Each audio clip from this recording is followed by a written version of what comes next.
खुलुमबाय। जेएन बड' निउज चेनेलाव गासैखौबो बरायनाय थाबाय। थांनाय सानखालि बिटिसिनि गोजां बोथोरनि एसेम्बलि जथुमा जानानै थाङो। कातिराम बर'नि मासि सामलायनायाव 10 रिंगानिफ्राय सानसेनि हाबाफारिजों खुंफुंजायो बिटिसिनि गोजां बोथोरनि एसेम्बलि जथुमा।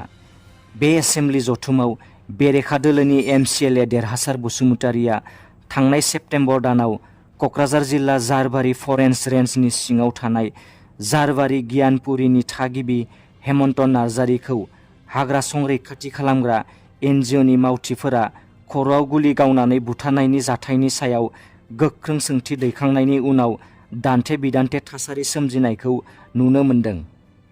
11 लाख गोरिब नखरफोरनि थाखाय हिमन्त बिश्व शर्मानि मोनसे गिदिर फोसावनाय। आसामाव 10,71,489 नखरफोरा गोदानै रेशन कार्ड मोननो हासिगोन। गोदान रेशन कार्डखौ 16 जानुवारिनिफ्राय 22 जानुवारिनि गेजेराव मोननो हासिगोन होनना खौरांनि गेजेरजों फोरमायो। मास मोनसेयाव साफ्रोमबो नखरा 35 किल' माइरं मोननो हागोन। रेशन कार्ड थासेयावबो सोरबाफोर नखरा माइरं मोननो हायाब्ला 1800345363 नैबे नाम्बाराव कल हरना कमप्लेन खालामहरनो हागोन होनना खौराङाव फोरमायो। BTR गोजोन गोरोबथानि 6.3 दफा बायदियै BTR सरकारा गासै गंजि फरायसालिमाखौ सरकारि खालामबाय आरो गासै 259 बिजाथिफोरनो एपइन्टमेन्ट लेटार गथायबाय।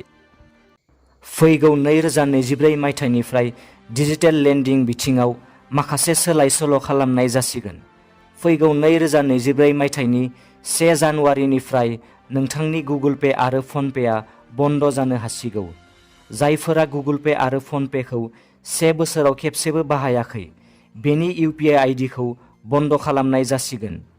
मख'नो गोनांदि रिजार्भ बेंक अफ इन्डियाया माखासे गोदान नेमखान्थि फोसावदों।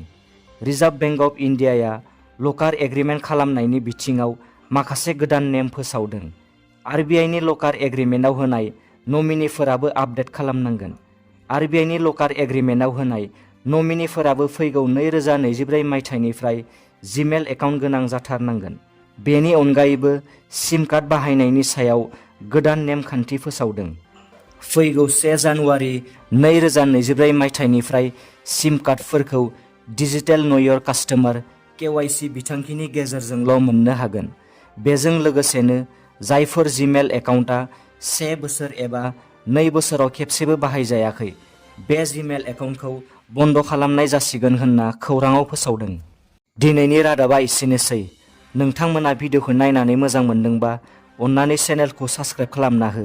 लोगोसे लाइक, शेयार आरो कमेन्ट खालाम, जाहाथे उनाव आं नोंसोरनिसिम गोदान निउसनि आपडेटफोर लाबोबाय थानो हायो। गोजोन्थों।